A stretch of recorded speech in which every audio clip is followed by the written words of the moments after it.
Hello, everyone, and welcome to this episode of Inlay Terms. I'm your host, Payman Ascari, and we have with us today Mr. Christopher Horbay. Christopher, welcome. Thank you for having me. No, thank you very much for making time. There's a lot to cover today. We were just talking backstage, so maybe we should get into it. Do you want to maybe start by telling your story of your run-in with the RCMP over your firearms license and what led up to it, which is your researching into Freeman, the Freeman movement? Yeah, so in 2012, I applied for my firearms license. I did the firearms and hunting course with my father. He actually got paid for the course for me as like a birthday gift that year. And we both did the course, sent out our applications to the RCMP. His came back as approved. Mine was denied initially, pending this investigation where I had to do a series of over-the-phone interviews with an RCMP officer who was assigned to my file, and eventually an in-person interview. And they weren't really upfront with me about why they were investigating me. They said that there were certain things I had on my file from when I was a teenager, and I mouthed off to the cops a couple times when I was caught smoking weed. And I said very truthfully to the cop that I didn't think me and my friends were doing anything wrong, and that they were actually in the wrong for ruining our Friday night kind of thing. And they kind of threw that in my face, saying that if I couldn't be trusted to obey the firearms laws in the country or the drug laws in the country, that how could I be trusted to adhere to the firearms laws? And I thought I defended myself very well, saying that one of those things, there can be victims as one of these things. I'm not hurting anyone by smoking cannabis with my friends on a Friday night. You can harm someone with a firearm. I can see why there's certain restrictions and rules around firearms regulations in Canada. I wasn't at that time so opposed to it. So I didn't really understand why they were interviewing me and investigating me to the extent that they were. But they wanted a follow-up interview with my father and my girlfriend, who's now my wife. And they asked my father what my political views were. And they asked my wife very directly if I thought I was a free man on the land. And at that time, it was just something that I was investigating as an intellectual curiosity. I was reading the book Leviathan by Thomas Hobbes, which kind of dives into this idea that the state should be this almighty sovereign, and that there's certain rules that people should obey by in a civilized society. And I think I made it very clear that I was not someone who was a threat. I was also at that time planning to go to paramedic college, so I wasn't planning on abdicating my social insurance number, because if I had done that, I could have never found work in that field. So I made it quite clear after he called my girlfriend and asked her that. I ended up calling him right away, and he was playing a bad cop routine with me the entire time I had correspondence with him. And the moment I told him that I was only researching this as an intellectual curiosity and that I wasn't pursuing it as a designation for myself, it was just something I was investigating, having seen the claims of these different people online, he spoke to me in a pleasant tone of voice, and I think it was like the next day they approved my firearms license. So it was like they were kind of just vetting me to see if that was something I was trying to pursue. And once they realized it was just something that I was looking into as a curiosity, they approved my firearms license. But that was in 2012, so that was a year before the Edward Snowden revelations came out about NSA spying. And I remember telling people that this happened to me, and people thought I had become a paranoid schizophrenic because at that point it was like a fringe crackpot conspiracy theory that the government was watching what we did online. In 2012, there was this widespread belief that that just wasn't happening. It wasn't until a year later when the Edward Snowden revelations made that obvious to people that people really accepted that that's what was happening.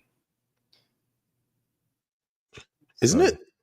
Just in my own personal opinion, I find it crazy that people aren't as shocked about the Snowden revelations. Like, it's not even talked about. I think people still haven't come to terms with it, is what I'm trying to say. Yeah, absolutely. And I remember there was people who, like I said, they thought I'd kind of gone off my rocker a little bit when I was telling the story to people in 2012, because it was shocking to me that, like, oh, you were investigating me? Like, how do you know that I'm looking into the Freeman movement? I mean, I didn't ask him that directly, but I know the only way they could have known that is by looking into my online activities and pretty much surveilling what I was doing online. That's the only way you could have possibly known that I was researching this thing or this topic. So it was very clear to me in 2012 that the government was indeed spying on us, at least in certain sectors. I think a few years later, they designated the Freeman movement in Canada as like the top domestic terrorist threat in the country, which is shocking in itself because these are people who really just want to be left alone, and they don't advocate harming others in any way. They really just want the government to leave them alone. So to vilify them as like the top domestic terrorist threat, I think really exposes how threatening that type of movement and that type of thinking is to our government and the people who wield authority in the political realm. They really want to keep a tight eye, a close eye on those people. And yeah, I think it's very telling that it was telling to me that in 2012 they thought I was important enough to be surveilling in that way. Because really, again, I was sorry, I didn't mean to interrupt. No, keep going. I like I said, I was trying to at that time get into paramedic college so that I could work as a paramedic. So I didn't want to abdicate my social insurance number, which is one of the things that's part and parcel of joining the Freeman movement. Is you typically disassociate yourself from your social insurance number, and I could never work in that field if I had done that. So when I made it clear to the firearms officer who was assigned to my file that that wasn't something I was pursuing because I was trying to get into college to work as a paramedic, they kind of greenlit my firearms license after that. But again, I've always had this understanding since then that our government is watching people that they find threatening or people who have ideas that are threatening to their authority. Yeah, I guess it's more obvious now than it was in 2012. Yeah, and the sad part to me is that there was people who didn't take me seriously about that until the Edward Snowden revelations came out. And then once those revelations came out, they acted like they knew the entire time because I had made them aware of it, which was like this weird inverted thinking where like you were telling me I was crazy a year ago, and now you're acting like, oh yeah, I knew that a year ago because it was people like me talking about it. And it kind of got normalized because I mean there was a widespread belief within certain communities, certain conspiracy groups that this was already happening. There's certain whispers about it, and people had, I'm sure there were some leaks that revealed that it was happening to some extent, and people became aware of it before the Edward Snowden revelations, but it wasn't widely accepted in society that it was happening until that happened. And it was the people, the fringe people who were talking about it before it was truly a fact that brought it to light. And it's really bizarre to me that again, it went from being this crackpot conspiracy theory to being totally accepted within the span of like a year and a half. It's amazing how quickly people can be programmed. Kirk Reese says, I like this guy. He's a whistleblower. First things first, some housekeeping. Kirk, thanks for sharing the stream. If everybody else could share, we'd appreciate it so that we can get more people watching the show. I want to get to the Freeman movement in a moment, but I'm 41. Can I ask how old you are, just for reference? Yeah, I'm 37. It was my birthday yesterday. Well, happy belated birthday. You might not remember this, but there was a movie released, I think it was in the late 90s. It was called Seven with Brad Pitt. I've seen it. Yeah, and there's that one of the plot points of the movie is that they've hit a brick wall. They don't know where else to go. So the guy goes to the FBI, and he knows that the FBI is secretly watching what library books people are taking out of the library. At the time, that was a big thing. And I remember in high school, they were telling us too, they're like, this is why the government shouldn't be tracking what books you're reading. It could lead to a slippery slope. Now they track everything. And I guess my question is, did they track you based on your internet searches or based on the libraries? I mean, I typically wouldn't use a library. I buy a lot of books. I'm a book collector to a certain extent. So I'm sure they could have seen my Amazon profile, probably seen the books that I'd purchased, seen that I'd purchased that book by Thomas Hobbes, Leviathan. And but really, I'm certain that it was through my internet activities. And I actually found out later on that I kind of researched the type of surveillance that they were doing, and it seems like it wasn't a dragnet surveillance, but they had targeted surveillance of the Freeman movement because they deemed it a terrorist threat. I think it was in 2014 or 2015. I pretty much ascertained from my own research that they were monitoring the websites where these people were having online discussions, and it was probably through my access to those websites that they had pretty much flagged my name. So I think when I applied for my firearms license, there was a flag on my name for having looked at those websites. And it was just something where they investigated that as a result of me having access to those websites. That was what I ascertained from my own research. Sorry, going back. What for both myself and the audience? What's a dragnet operation? So I don't think that it was. At the time, I don't know if they were truly. I'm not a real expert on this, but I don't know if they were really surveilling everyone, because it's one of those things where you can't have.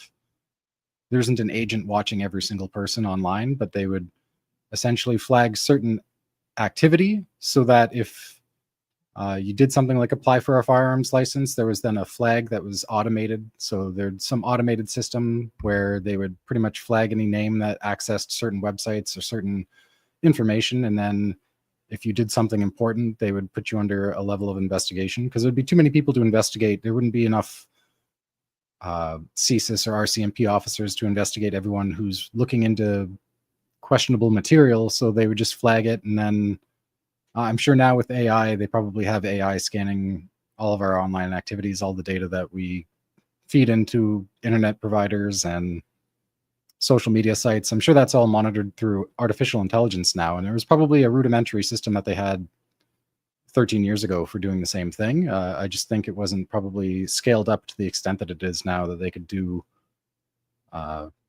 true investigations and analysis into everyone's online activity. They would just target the things that they felt were most important to keep an eye on, if I had to guess. But again, that's not really my area of expertise. I just did a little investigation. And actually, a few years ago, I had this idea because it was in 2015 that they really took away our online privacy rights. It was after the death of Nathan Cirillo at the Tomb of the Unknown Soldier in Ottawa. They used his death as a pretext to destroy our online privacy rights. And at the time that happened, I was in college. I was in the paramedic program at that time, and I was trying to make a stink about that. Like, hey, how are we going to allow the government to use the death of a soldier when we all have this idea that soldiers are there to defend our freedom? How are we going to allow them to use the death of a soldier to violate our privacy rights? Like, to me, that was just this egregious breach of power and breach of trust, that our government would use the death of a soldier to then take away the privacy rights of that soldier's family and everyone else in the country. Like, I think it was a disgrace to that young man's life that we allowed the government to use his death as a pretext to take away our rights.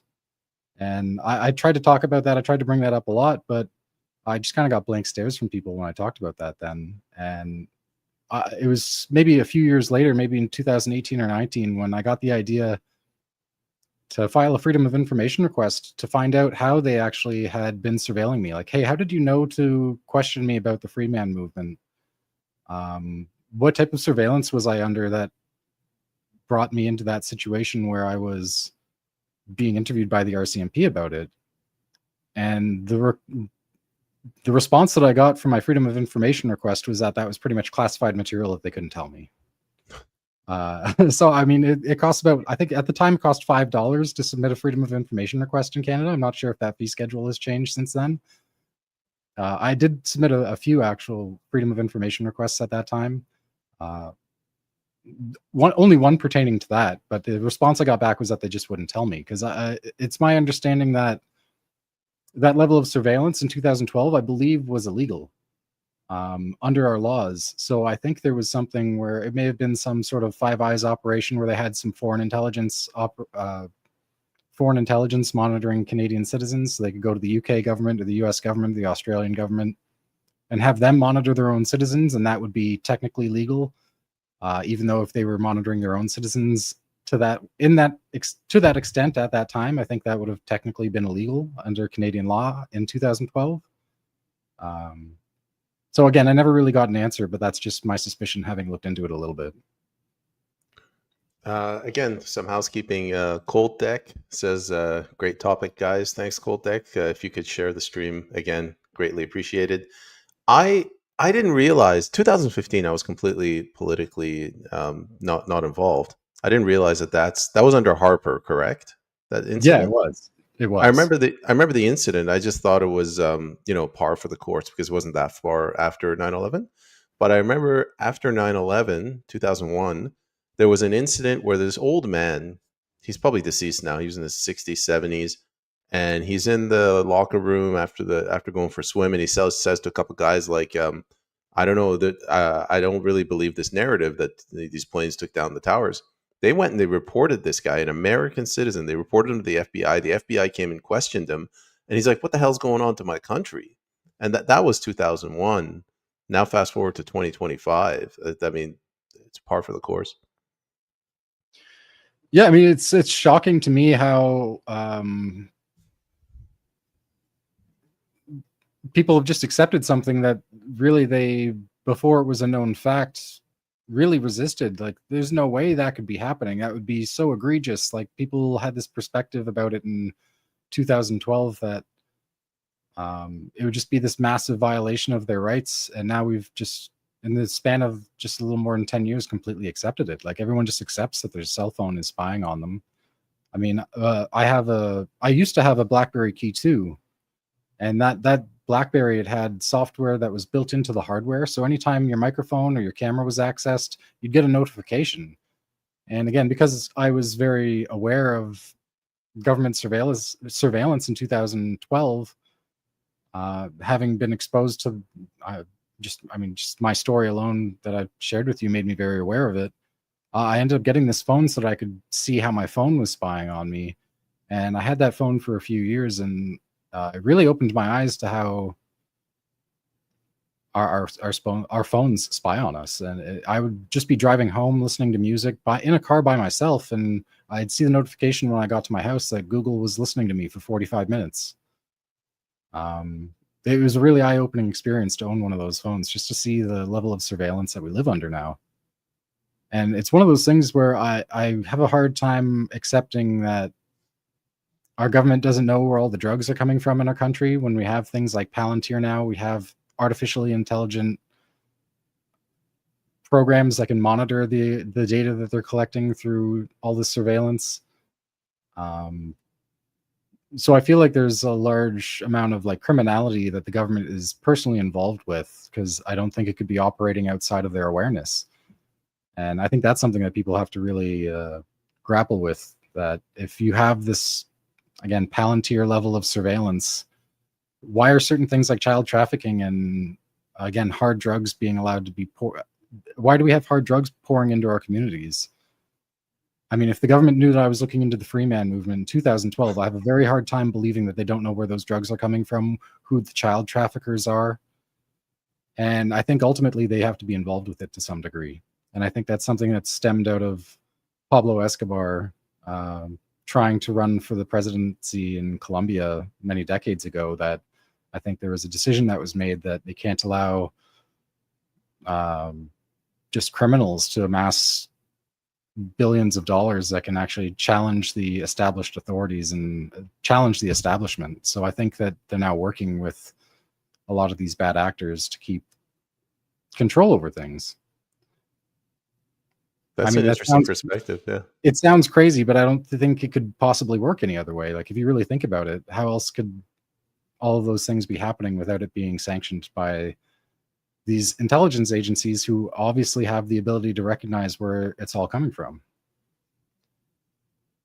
And that gets into a dark rabbit hole once you start thinking that way, I think.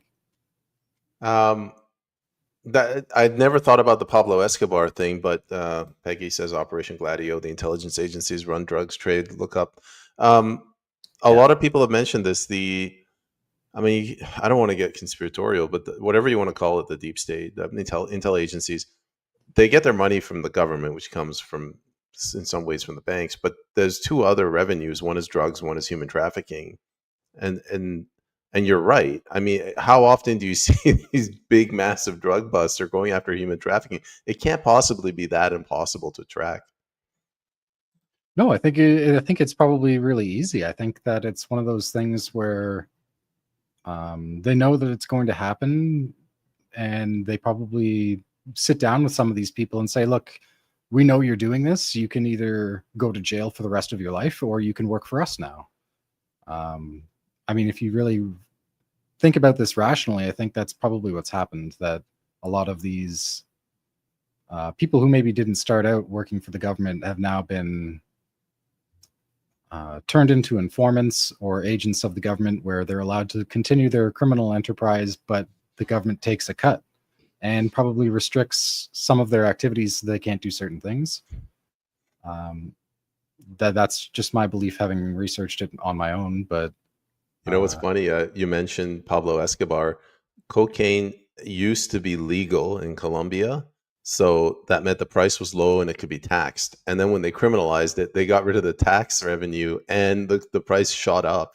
So then you got these drug dealers, the cartel bosses. They don't have to pay taxes and their profit margins just gone up. So it's counterintuitive.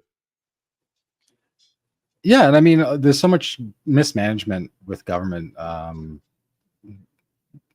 Really, I think that there's certain things where our government was set up, like the parliamentary system. It grew out of Magna Carta. It grew out of the Magna Carta, and the whole reason that the British developed a parliamentary system was because the British rose up against their king. Initially, it was the barons who demanded that they have certain rights be recognized by their king, and that only lasted like 4 months before the king tried to have that annulled.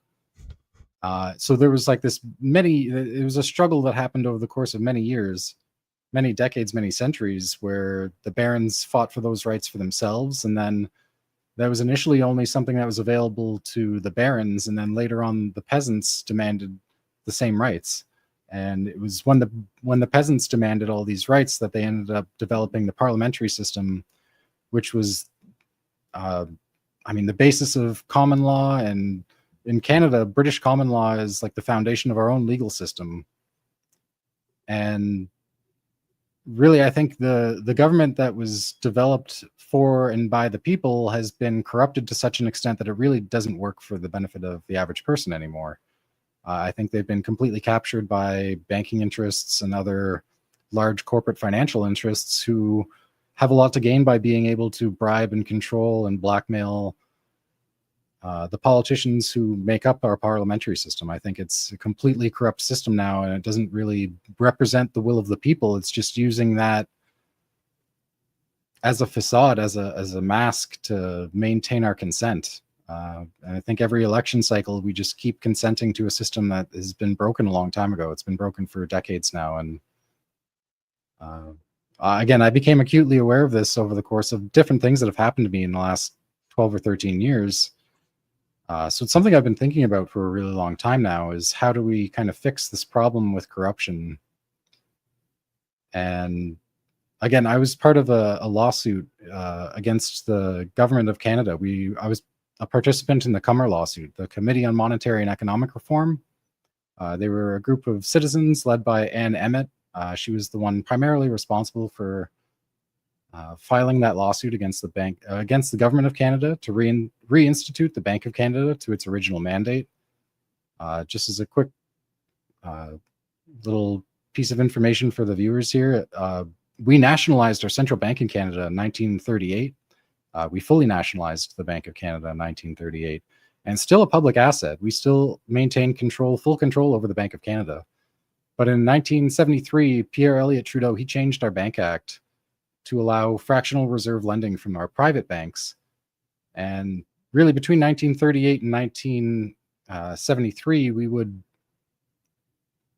spend money into existence. When we went to develop the Transnational Highway and the St. Lawrence Waterway, those major infrastructure projects were funded through the Bank of Canada. And rather than loaning money into existence, we spent the money into existence into those infrastructure projects.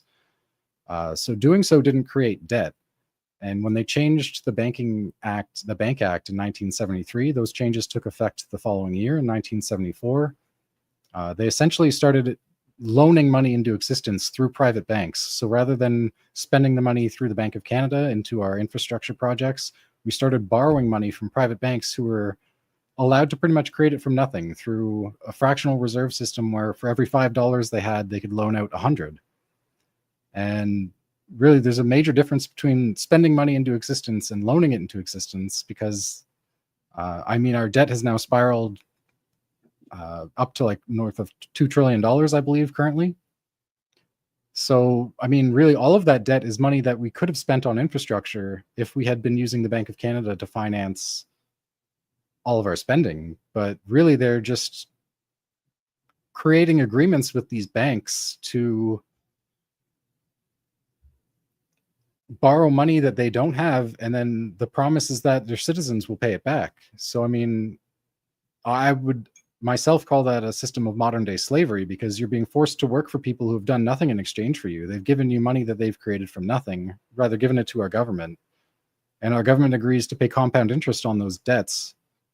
So really, for every like hospital we built, we could have built 10 hospitals if we'd used the Bank of Canada to finance them instead. But instead, we give 9 hospitals worth of money to these bankers just for loaning us enough money to build one hospital. Like, once the time the compound interest has been accumulated on that debt, really we're giving like 10 times the principal that we've borrowed to these banks, and for debt that they've created from nothing. So I really see that as a system of modern day slavery, where our government is enslaving us to these banks. And again, when I filed that Freedom of Information request about what happened with my firearms license investigation, I submitted another Freedom of Information request demanding to know which financial institutions we owe money to, and what the terms of those loans are. Like, hey, if we as the citizens are liable for these debts that you've made agreements with these banks, can I know who those banks are and what the terms of these debts are? And again, the response I got back through that Freedom of Information request was that they wouldn't tell me. Are you telling me that information is not publicly available? It's not easy to find. It might be somewhere. I'm sure it's got to exist somewhere in some file that our government has. But if you try to find it, it's very hard to find. This was, again, 6 or 7 years ago. So I don't know if it's easier to find now. I haven't gone looking for it. I've been doing other things, but yeah, No, no, it's no. not I'm not. something I'm that not they were calling willing you. to disclose to me through a Freedom of Information request. I could go through my emails and find the response that I got. The I'm not response was disagreeing with you. I'm essentially, not calling you out. I just assumed that by law that would have to be publicly available. yeah, you would think so, because again, we as the taxpayers are liable for paying those debts. So you'd think that we'd at least be allowed to know what the terms of those loans are. But at least through the response that I got, it was that they wouldn't tell me. So I got a whole flurry of questions now. The Bank of Canada before 1973, you said that they spent money into existence. I always thought that they loaned money at interest, but since we own the bank, we pay the interest back to ourselves, so it's no interest. But you're saying you didn't never have to even pay back the loans? Well, I mean, it's kind of a complicated system, because it's not technically loaning money; it's issuing bonds.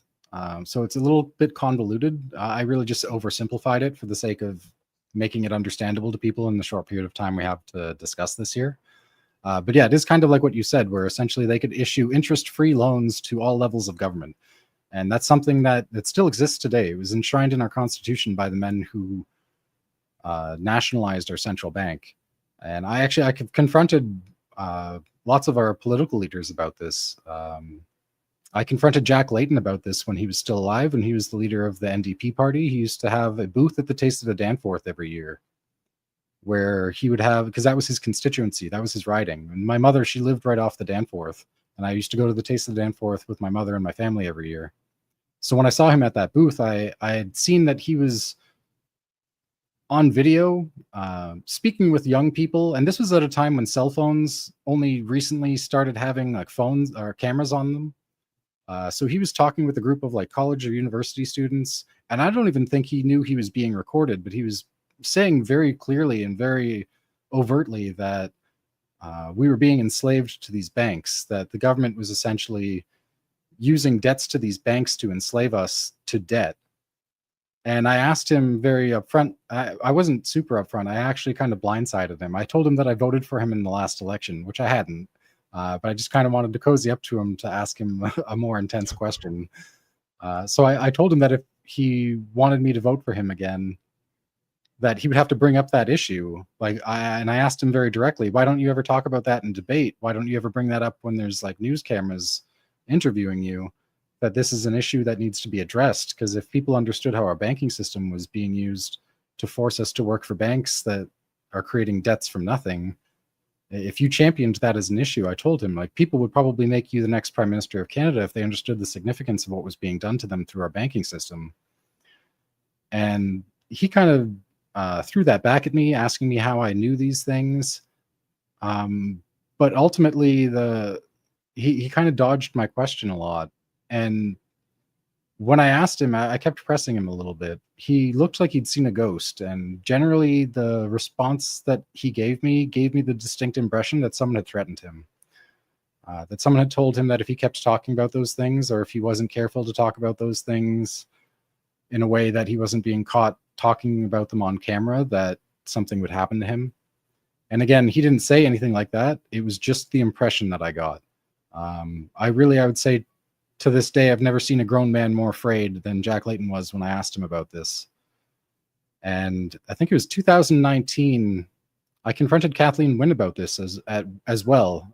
This I actually have on video, where I confronted her at her town hall meeting. And I asked her more or less the same question. Why aren't you getting interest-free money from the Bank of Canada, since it's something that's available to you? Why would you go to a private bank and borrow money at interest when you can get interest-free money from the Bank of Canada? Like, no one in their right mind would go to a bank and borrow money with compound interest applied if they had an interest-free option available to them, unless you're working for those bankers, unless you're beholden to those bankers to make the people that you represent beholden to pay back those debts. And she really danced around the question and avoided answering the question. She said it was an investment. This is something that's very common, where when they're borrowing money, they call it an investment. They're investing in our infrastructure, they're investing in our people, but really the devil is in the details there. And if you're borrowing money with compound interest applied, when you have an interest-free option available to you, I mean, the only person who would choose to do that is someone who's working for the banks that they're working for, our creditors. And from my perspective, the only way that you could justify that is that they're working for the banks that they're borrowing from in our names, because it doesn't make sense in any other way, unless there's some sort of blackmail or bribery or threats that are happening, which I'm sure that is what's happening. Because again, I can't rationalize it any other way. I don't think anyone would choose to borrow money with compound interest applied when they have an interest-free option. That's just insane. That's absolute insanity. So they're selling us out to their banker friends. And I don't know if it's a friendly thing where they're all getting kickbacks as a result of taking out these loans in our names. I can only make reasonable speculations about why that's happening. But again, think about it for any length of time, you'll probably come to the same conclusions that I have. Do you think that their only way of robbing us, I'm talking about the banks now, do you think the only way is through the interest, and they're only interested in making us debt slaves? Or do you think they're after our assets? They want our physical assets, like our land, natural resources? So one of the other groups I was involved with, less so, was the Canadian Bank Reformers. That was run by our former defense minister, Paul Hellyer. He was the defense minister of Canada between 1964 and 67. And he said that they were using this as a way to steal our national resources, that they were pretty much planning to run up our debt to such an extent that eventually, to deal with that debt, they would try to sell off our national resource wealth to private industries for pennies on the dollar. So really, if you look at Canada, we're this enormously wealthy country in terms of resource wealth, and we don't capitalize on it at all. And it's something that there's a lot of people, especially in Alberta, who are disgruntled, where we have all this oil wealth, with the refusal to build pipelines to actually capitalize on our resource wealth. I think all of this is by design, because they really want to steal the resource wealth from the public. They want to be able to sell off our vast resource wealth to private industries, but they can't just do that as things stand now. They need like a massive pretext to justify that. And I think a debt crisis would be the pretext that they're creating in order to steal our vast resource wealth, so that in the future we can't do something like set up a sovereign wealth fund like other countries have. If you look at places like the United Arab Emirates or Saudi Arabia, other oil wealthy countries have these sovereign wealth funds where the people pay zero taxes. And in many ways, they have better schools, better infrastructure. You look at a place like Dubai and you compare it to a city like Toronto. The infrastructure in Toronto is in dire need of an upgrade. I mean, our subways are insufficient to meet the needs of the transportation of the citizens of Toronto. People always complain about how terrible the TTC is. And you look at these other places where, again, the United Arab Emirates, they have a comparable population to us. They have maybe a very comparable oil wealth. but they don't have all these other natural resources. They don't have potash and lithium and all these other things, these rare earth metals, gold mines, silver mines, all these precious metals that we have here, softwood lumber, water resources. So I think people in Canada, we really don't understand how badly we're being taken advantage of, that we should live much more prosperous lives than we do currently. And again, it's because these places, they have a sovereign wealth fund that funds all the infrastructure in their country. And again, they don't pay taxes. We're here, we have much more resource wealth. Granted, we're a very large area of a large landmass, so it's hard to access a lot of that. And there's additional transportation costs involved in accessing and then transporting those resources. But really, we should be much better off than those countries. And most people here are living like paycheck to paycheck. There's an enormous amount of private debt where our citizens are largely tapped out. And I think one of the reasons why we have mass immigration into the country against the will of the domestic population is because the banks have tapped us out with debt. Private debt and personal debt in Canada is extremely high. And they essentially need all these new people to come into the country to facilitate new loans, so that the banks have new people to loan money to, and they have new revenue streams for themselves where they can continue their year-on-year profits by loaning out money to new immigrants. And it's something where I feel like it also has the dual effect of dividing the population. There's a lot of people who are really upset that it seems like the native population of the country is being replaced. The people who are born here are being replaced by or through mass immigration. And it's disturbing to me that we're reacting. There's a lot of anti-immigrant sentiment, which I understand, but at the same time, we have to work with these people that are here now. Like, whether you like it or not, if they're here now, we have to work together with our new Canadian immigrants to take back control of our government in a way that it'll actually benefit us. Otherwise, if we allow the government to use immigration as a divide and conquer mechanism, we're just going to bicker amongst ourselves and never really go after where the real problem is, which is that we're being exploited by the people who wield political authority over us. Christopher, I understand the divide and conquer, the social aspect of immigration, but can you go over and maybe explain in more simple terms how bringing in immigrants benefits the banks or the banking system? Well, I mean, if you come here as a new immigrant, there's a lot of things that you'll need to purchase. And a lot of that, if you don't have the cash to purchase it outright, is going to mean loans, especially a lot of people coming here as students. They take out student debt. Maybe they get a car loan so they can get a car and they can travel around. And banks are catering to those people exactly for that reason, because there's a lot of costs associated with relocating to a different country and getting settled into a new place. You have to furnish your apartment. We don't typically have furnished apartments available for rent here. It's something where you'll have to buy furniture. And can I, Christopher, would it be accurate for me to simplify it even further? The banks have terminally indebted the native Canadian population, so now they're bringing in immigrants to terminally indebt them? Yes. Yeah, and it's something that when I was participating in the Bank of Canada lawsuit, at the town hall meetings that Cummer used to have in Hamilton City Hall, we used to have a town hall meeting there where we used to meet and discuss the developments in this lawsuit. We used to discuss this book by John Perkins, The Confessions of an Economic Hitman. And essentially it was this thing where it was businesses and government agents that would go to other foreign countries, smaller countries that were developing, and get them to take out large infrastructure loans and then work to bankrupt those countries to make them beholden to the banking system that issued those loans to them. He warned in that book that once they exhausted their ability to do that in foreign countries, that they would come and do it to the domestic populations of wealthy Western countries.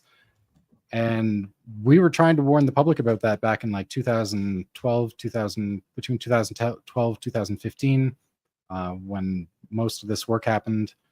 We tried warning people, and I was probably one of the younger people who participated in the Cummer lawsuit. And my stance was that I felt like because there wasn't enough public awareness that this was happening, that the courts would just throw it out and they would just discard the lawsuit and nobody would even know that it happened. So there wouldn't be any pushback. So the perspective I took there was that I wanted to increase public awareness of that lawsuit so that if they did try to throw it out, there'd be some pushback. But again, I didn't really have any voice. I still don't have much of a public voice now. During the pandemic, I ended up losing my jobs for not taking the COVID vaccines. So that really angered me and kind of activated me to be more active and vocal about these things. So since then, I've been trying to speak out more about all of these problems. But yeah, it's something where if people really understood what was being done to us through our banking system, through our monetary policies, we wouldn't stand for it. And they really can only get away with this by keeping the public ignorant that this is what's happening. No, I agree with that.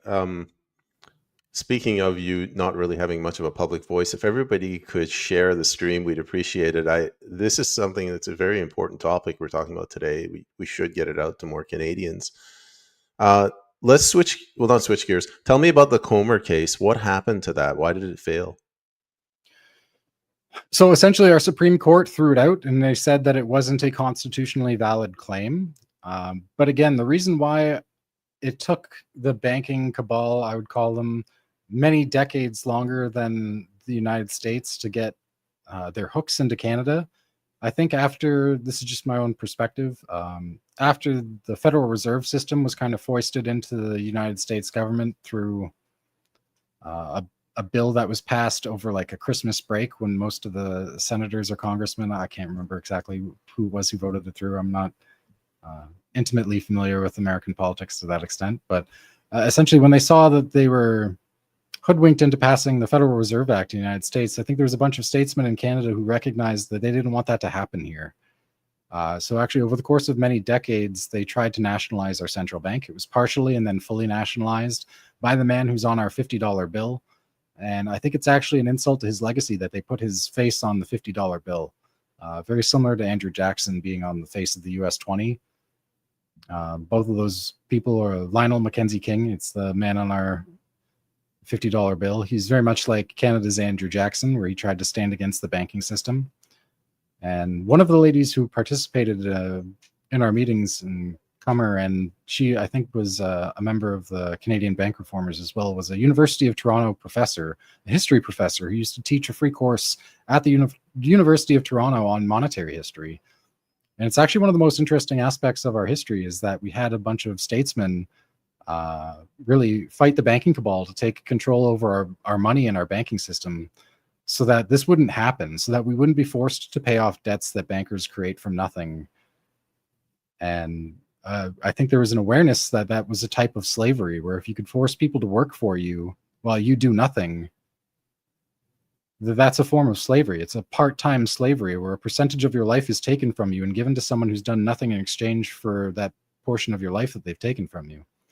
And I know Tax Freedom Day is sometime in June. So if you had to work to pay all your taxes off up front, the average person works until I think June 8th or something like that.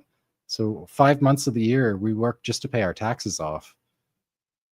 I think that's something that it's such an extreme statistic that when you tell people that, like, they have a hard time wrapping their heads around the fact that they work for the government for 5 months of every year.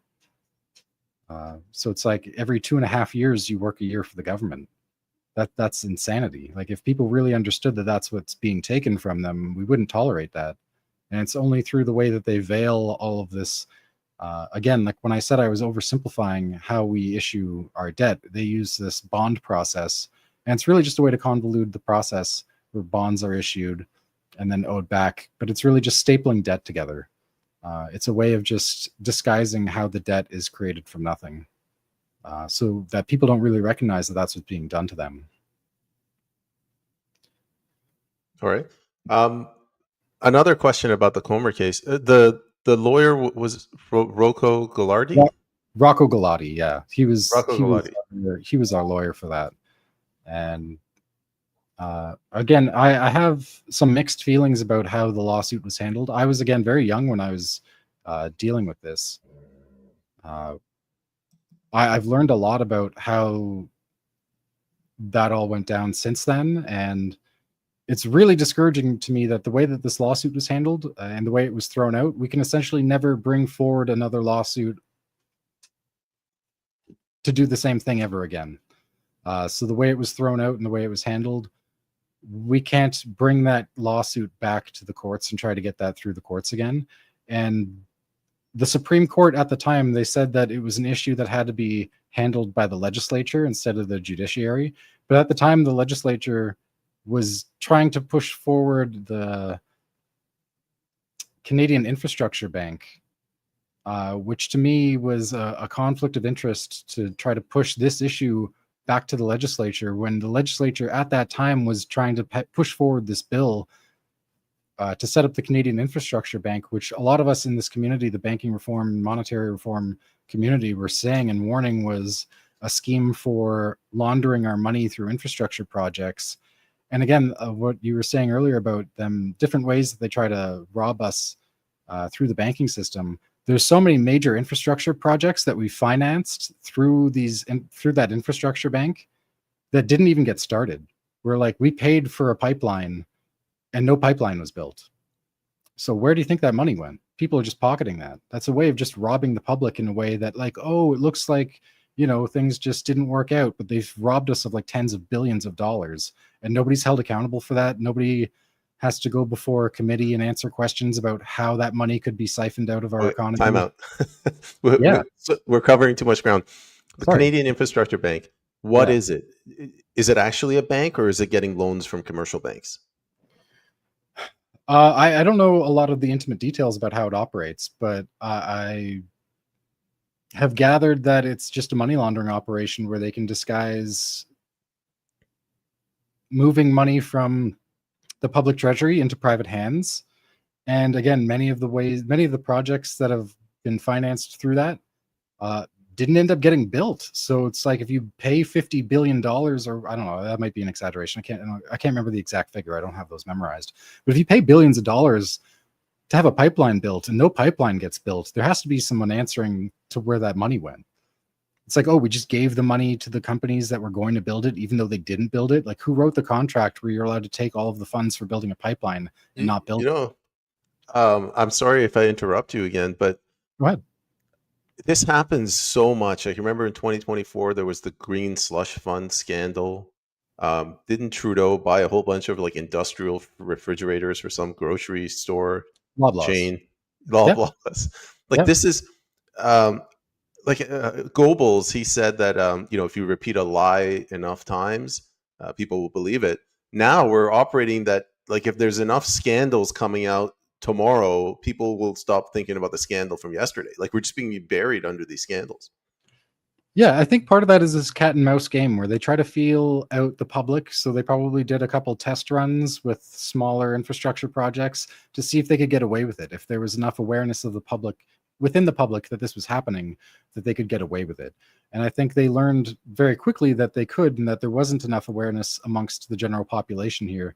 People are too worried about their day-to-day activities, paying their bills. A lot of us work paycheck to paycheck, and we're so concerned with our own daily lives that we don't have the time to invest, the energy to invest in looking into these things, just because we're too preoccupied.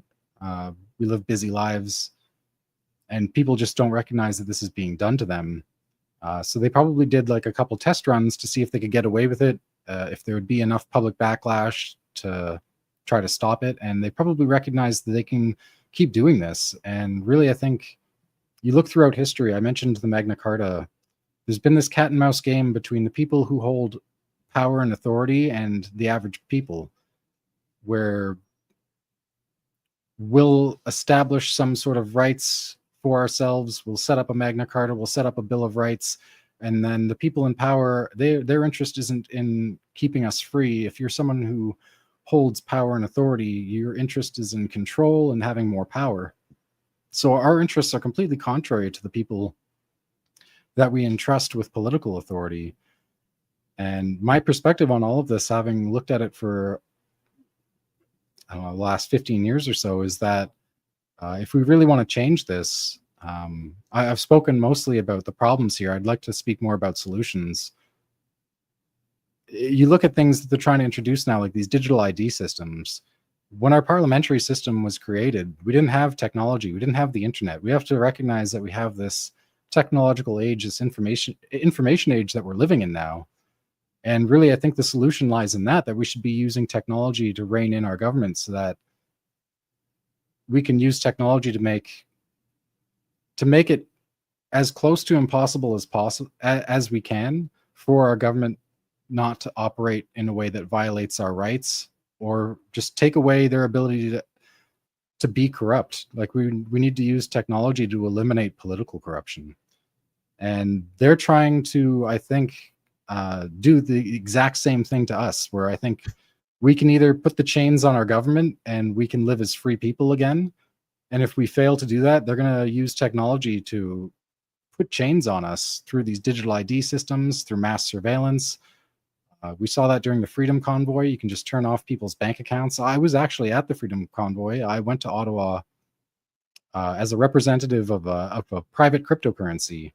And my aim when I went there was to try to get the truckers to accept all of their donations in a private crypto, whether it was the one I was working for and representing or through other ones, because I felt that the government was going to go after their financing. Because at the time they were saying, hey, if we cut out their financing, we could shut this down a lot faster. And I mean, I hate that it happened, but they were absolutely right. As soon as the financing stopped, as soon as the GoFundMe was frozen and various crypto assets were frozen, because they're, unfortunately, a lot of the people didn't know a whole lot about crypto. So they were accepting donations into crypto wallets that were held on exchanges. So the government just petitioned to those exchanges to freeze those wallets. Okay, That was the I way didn't know that. Yeah. So at the time, there was even a Monero wallet, which is, again, a private cryptocurrency. Right. There was a Monero wallet that was accepting donations on behalf of the Freedom Convoy, but that wallet was unfortunately being custodianed by a centralized exchange. So the government just reached out to that exchange and said, you need to freeze this. So even the Monero donations that the truckers were getting donations through, they ended up having that frozen as well, because they just didn't have the understanding of how to use those things. So when I was there, I was trying to spread awareness that, like, hey, they're probably going to try to shut down your funding. This is a way that you could circumvent that. And again, this is something that I really just got activated around the pandemic in terms of being more socially active and more vocal about all of these things. So I wanted to go there and kind of share my knowledge with them. But I was only able to go there for a few days. Like, just my schedule only allowed me to be there for a few days. I also had a child right around that time. So I had a newborn son, and I didn't want to be away from my wife and family for too long to go there. But I did try to help them to that extent, by sharing the information that I had and sharing with them the knowledge that I had about how they could get around that.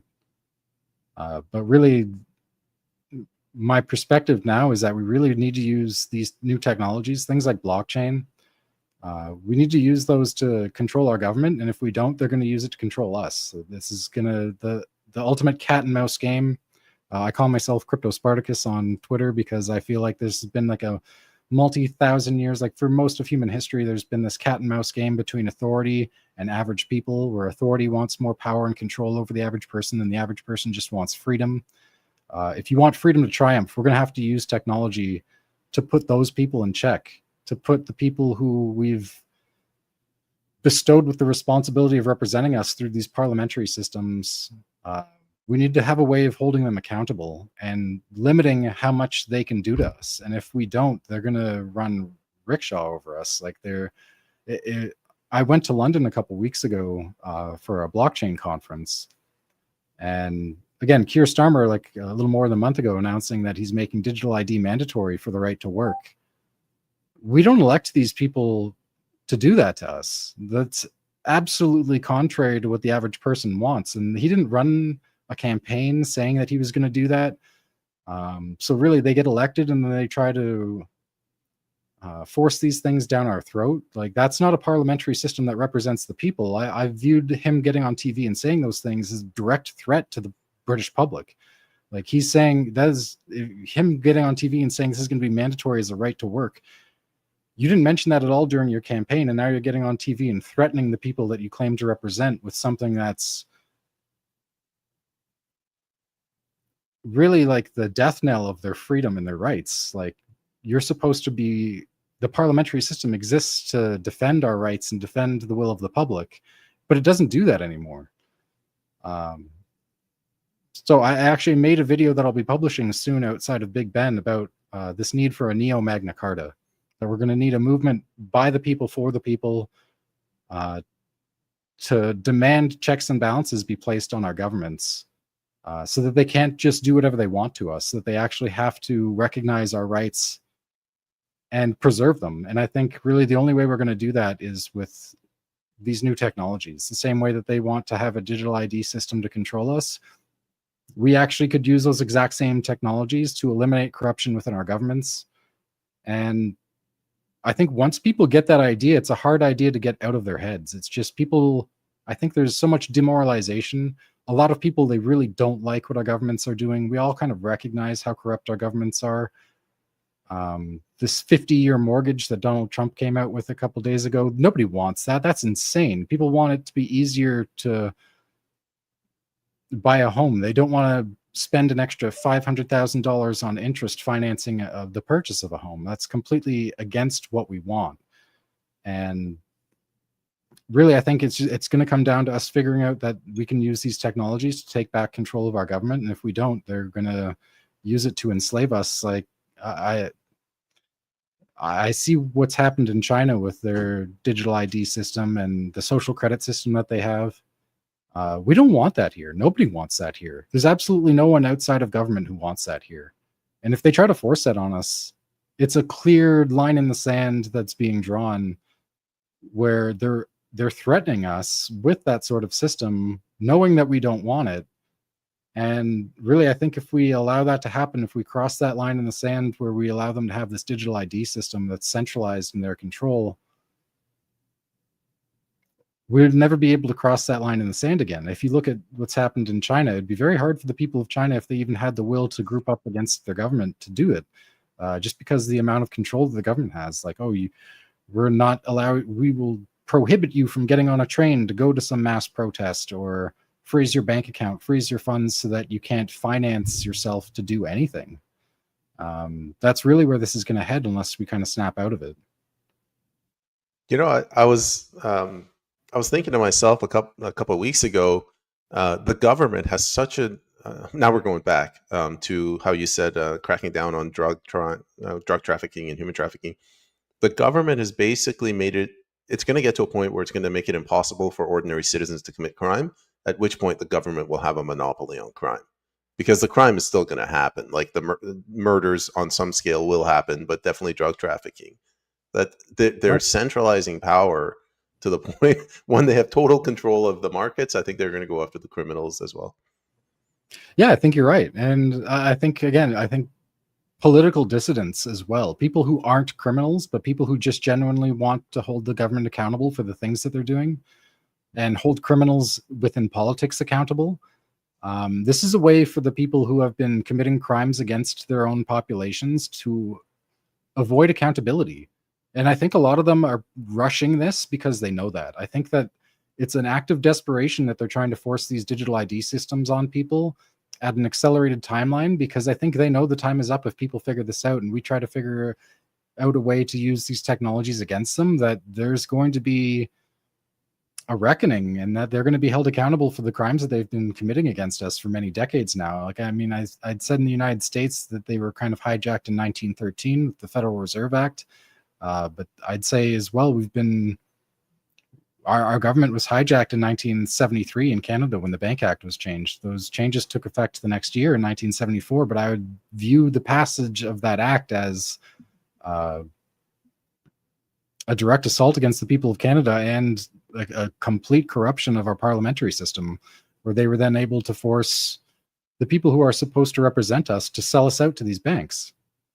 And it's just our systems are broken. Like, if there's a lot of people who want like a revolution, and there's people who think we need to rise up against the government, but like, to what end? Like, if you want to do that, like, you have to have something to come after that. And I think the thing that we need to do that comes after that is reestablishing the things that were established during the Magna Carta age, but using technology to enshrine all of those rights in a way that they can't be subverted by our government. So using things like blockchain technology to track and trace how our government is spending our money. I wrote an article about this a little more than a year ago, about using blockchain covenants to modernize taxation.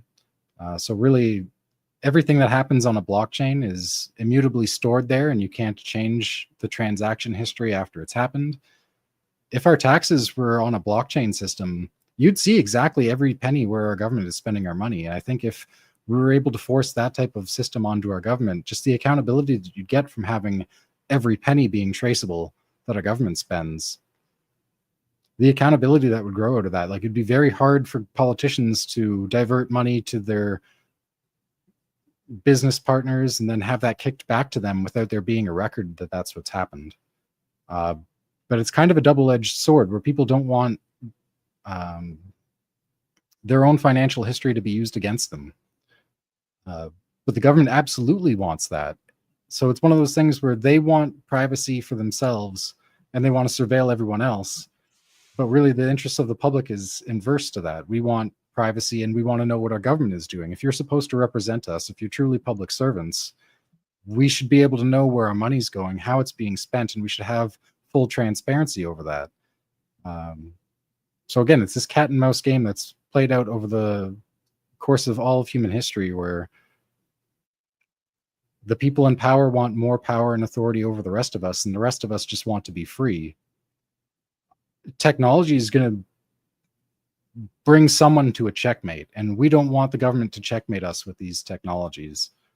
I think this game is kind of coming to an end soon, and it's either going to be them chaining us with technology, or we can chain them and we can create a parliamentary system again where it actually works the way it was intended to represent the will of the peasants in medieval England. Instead of having a parliamentary system that works for these bankers and private interests, we could have a parliamentary system that works the way it was intended to make sure that our peasant rights are enshrined and they can't be trampled on. And I think one of the things that I learned by looking into the Freeman movement early on was that sprang out of the Magna Carta, that essentially the Freeman designation was something that was established through the Magna Carta, where the barons and the landlords demanded these rights for themselves because the king was trying to tax them excessively. And if you look at why the barons in medieval England demanded these things, it's identical to the problem that average people are facing now, where the government has just taken its authority to abuse us. And really, it was always a way of holding the government accountable to the people. At that time, it was the monarch. And there were many monarchs who tried to violate Magna Carta and ended up losing their lives. I think during that period of history, the British killed more of their kings than any other place in Europe. And again, there's so many angry people, and I'm not an advocate for violence or overthrowing the government. I'd like to make that very clear. I think it's actually very dangerous to say those things, because once you say things that are truly seditious, it's very easy for the government to paint you as an enemy of the government and as an enemy of the state and as a potential terrorist. But if we're saying that we just want to use technology to make our government work the way it's supposed to eliminate government corruption, they can't really fight you. They can't fight you in the same way that they would if you were advocating for violence. I'm not advocating for a violent overthrow of our government. I'm saying that we should create rules and checks and balances so that our government has to work the way that it was intended, so that the parliamentary system actually has to represent the will of the public. So, I mean, when you frame things that way, it's very difficult, if not, I would say it's impossible, to frame me as someone who's seditious. I think people should really avoid using seditious language, because I think if you talk about overthrowing the government, it'll be very easy for them to paint you as a threat, and very easy for them to convince ordinary people who are less aware that you're some sort of extremist, but really it's just a way of demanding that our parliamentary system work the way it was always intended to represent the will of the people. So from that perspective, I think it's kind of like an ironclad defense for the people who want these changes, that if you're saying that we're not trying to get rid of the government, we're just trying to get rid of government corruption. I think that's the golden ticket to changing everything here, is that we can eliminate corruption through technology, or we can allow the people in power to use it to eliminate our freedoms. And I really hope that we went out in the end, because I don't want my children to grow up in a world where they have a social credit score and they have to say what the government wants them to say and think what the government wants them to think in order to have any sort of decent life for themselves. I think that's like a dystopian future that nobody wants for their children. And really, I think if enough people just get wind of this idea, they're not going to get their way. It's an idea that once it was embedded in my head, I haven't been able to shake that idea that, oh, we can actually use this technology to bring to gain our freedom back instead of losing it forever. I think that's the way forward. And again, if we push that onto our governments, they can't frame us as extremists. Like, I'm not saying I want to exit the rule of law. I don't want to live outside of regulatory law. I just want checks and balances in place so that our parliamentary system has to work the way it's supposed to. I think that's a better defense for ourselves. I would say that we don't really have rule of law. We have rule of government, and the RCMP is basically following orders. Like, if we had rule of law, the RCMP would investigate. And look at Helen Gruss. She did her job and she investigated potential, infants dying because of the vaccination. And they turned around and they made an example of her. But I digress. There's more examples of that than I could even care to cite here. Like, Anita Anand gave her husband like an $8 million contract or $8 billion contract, some enormous contract.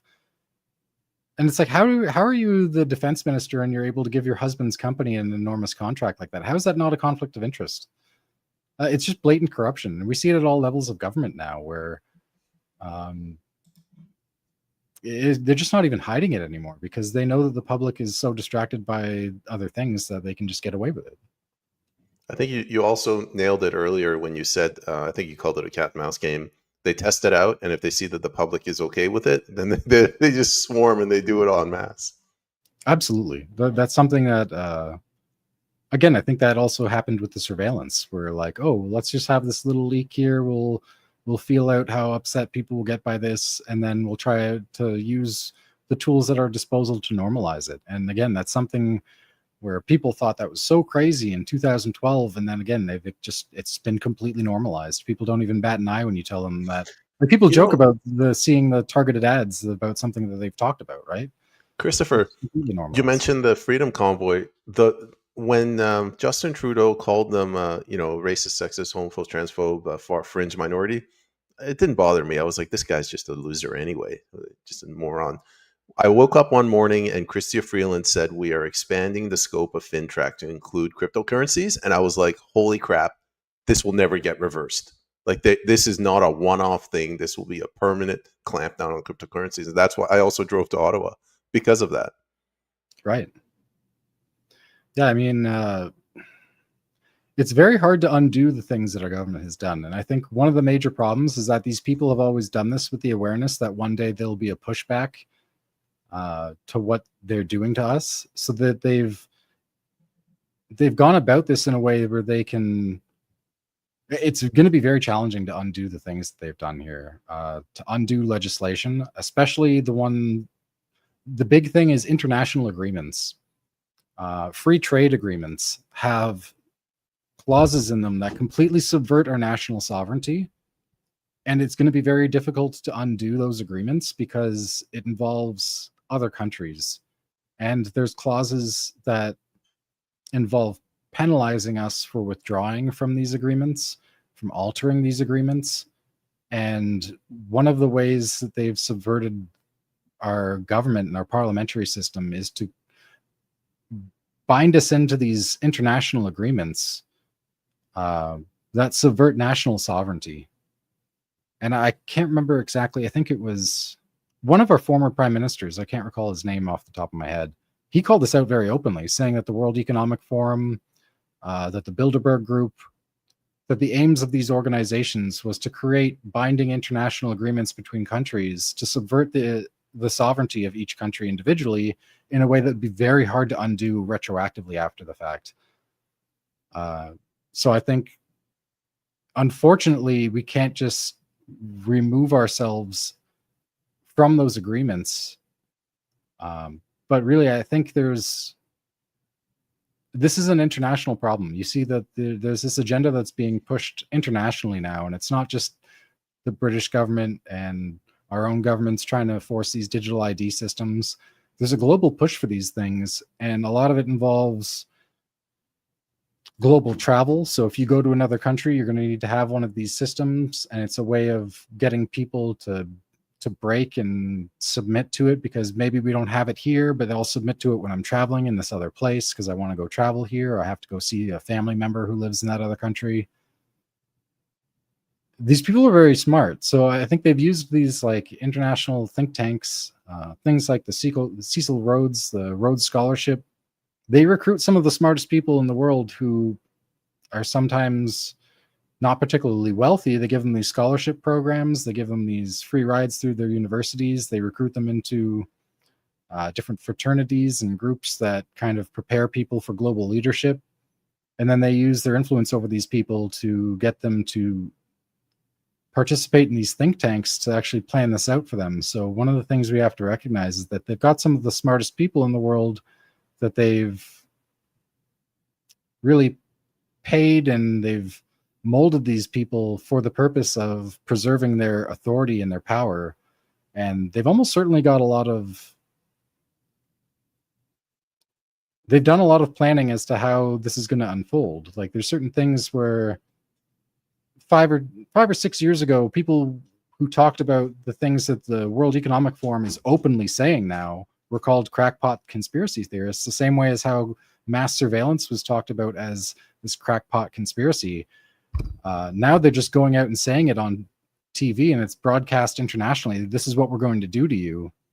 And you have these things like the COP40 initiative, where all these different major cities around the world are saying, hey, we're going to take away our citizens' ability to eat meat, to own vehicles, to travel internationally.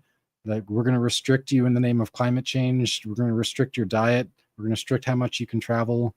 And they're just openly telling us that. And that's something, again, that 6 or 7 years ago would have been an insane conspiracy theory. But now they're bold enough to just say it directly. We're going to do this to you.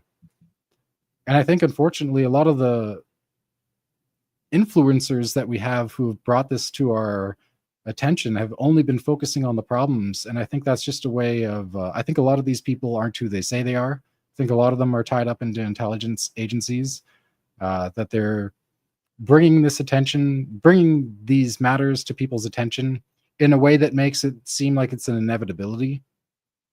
So that they're just preparing people for this idea that this is what the future is going to hold. And I think it's really unfortunate that so much of discussion around the future is dystopian. Because I think if you look at what we're capable of, we could feed every person on the planet. We could make a parliamentary system that actually represents the will of the people. We could create a bright future for ourselves. But everyone just kind of thinks, what do you think is going to happen in the next 5 to 10 years? People have this dystopian vision of what the future holds. And I think if we could turn that on its head, we could make people see that we could actually use these technologies to take back our power and take back our freedom. I wouldn't necessarily use the word utopia, but we could create a more utopian vision for the future than the dystopia that people pretty much have in mind right now when you ask them what's going to happen in the next 5 to 10 years. So, Christopher, I want to leave it there because it's on an optimistic, productive message. Everything starting from Neo Magna Carta to your final comments there. Could you maybe tell the audience where can they go to follow you, and I believe you're going to be releasing a video soon. Yeah, so I have a YouTube channel by the same name as my Twitter handle. It's Crypt0Spartacus. I'll be posting that either today or tomorrow or the next day once I get the editing done. Sometime this week. But also I would say that there's certain things that look at the videos that I posted there about digital ID. One of the things that I think people are really unaware of is that we could create digital ID systems that empower us to own our own data. One of the problems with mass surveillance and these centralized government ID systems is that we give all of this data away freely right now. All of this data that's going to be used against us, it's because we go and we use these online platforms where it's free and we're the product. I think what really needs to change is that we need to create new technologies so that when you go onto a website, it has to agree to your terms and agreements. If you go into an app, it has to agree to your terms and agreements of how to access your data. So you could have a digital ID system on a blockchain somewhere where you actually own and control your data, and you can actually establish rules as to how any other entity can interact with that data. So you may not give permission for Facebook to see where your location is, that it would actually need your permission. It would need you to grant it permission every time it asks for your location or something like that, just as an example. I think when people get that idea in mind, you can create a much brighter vision of the future within your own mind of where this could lead, instead of just this dystopian thing that our governments are going to try to drag us to hell with. I don't think they're going to win too. I think that once people get this idea in their heads that we could use technology to take back all this power that we've wrongly given away to big tech and our governments, Christopher, it'll be very hard to put Pandora back in the box no. once people get that Ceases idea. finally got a hold of you. You get this still there? Oh, did I cut out? Yeah, you cut out there for a while. Just the last few seconds. So again, Christopher, thank you very much for coming on. I don't know if you can tell through my my lack of emotion, but I had a really good time. I really like this episode. So Yeah, thank you, and to thank the you, Rob. audience. Sorry. I said thank you for having me. Anytime. You're welcome back anytime. I'm going to recommend you to a couple of other podcasters I know. And if the audience could go ahead and please share this stream again, we really have to get this out. This was a very important message. So thanks, and take care, Christopher. Thank you. Have a good day.